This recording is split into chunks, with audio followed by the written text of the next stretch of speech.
So, the first basic question, how did you get into rock and roll? How did I get into rock and roll? It was when I was a young boy in the 1950s, and I first heard Elvis Presley, and I seen the movie Loving You. I lived in Ireland at the time, in the west coast of Ireland, like. And the moment I saw Elvis Presley on the screen, I thought, oh, I love all that, like, you know.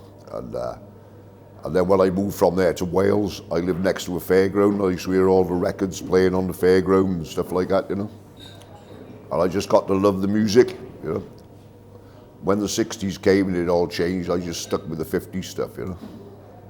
Can you describe teddy boy culture?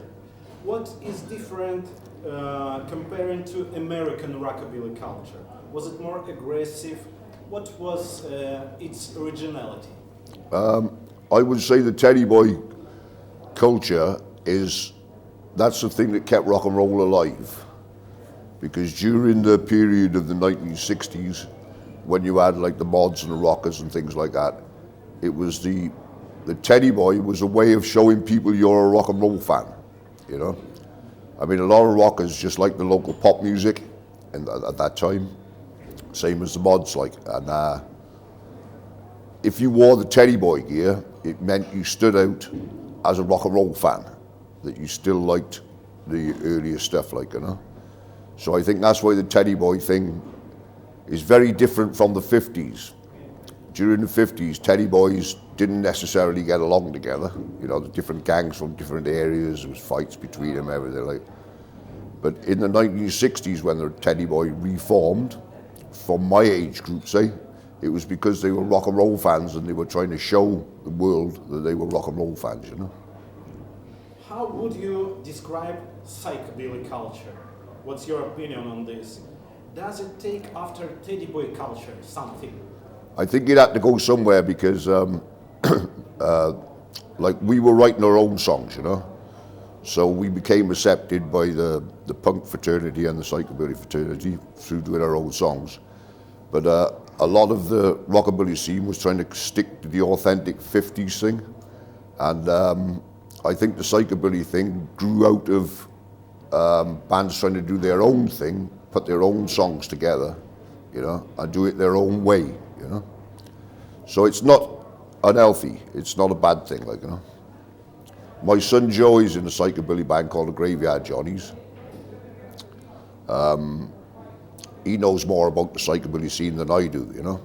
But you know, it seems to have stuck there. The young'uns is keeping the young'uns separate from anything else, you know. They stand out by being psychobillies. I dig the way they look and the way they dress, you know. And so you know, it's not unhealthy at all. It's a good thing. Do you have your favorite psychobilly bands? Well, Graveyard Johnnies, of course. What about Frenzy? I don't know them all, you know. I've played with some of them on the different gigs, but I don't know them all. I'm a rock and roll collector of like rockabilly and stuff like that. My son Joe shows me a lot of different psychobilly bands that he's seen around and he's met up with, like, you know. But it's not, I don't collect it personally myself, you know what I mean? There's enough obscure rockabilly that I still haven't got yet. How would you describe the present situation in rock and roll culture? Is it promising in some way or not? What's your opinion on the present situation? Rockabilly, psychobilly, teddy boy culture, everything. I think it's really good because it's like if I go back to the 70s, it was just small pubs, you know, spread around the country and various other countries, like, but it's just small venues everywhere, like. But as the years gone by now, it's grown into the big holiday camps, you know, and bigger venues. People can go away for the weekend and just stay over the weekend and have a good time. So I think it's grown, you know. I think it's grown quite a bit, like, over the years, you know. Thank you very much. That's all right. it. That was the Blitz interview. Okay, all right. It's quite enough for us. All right.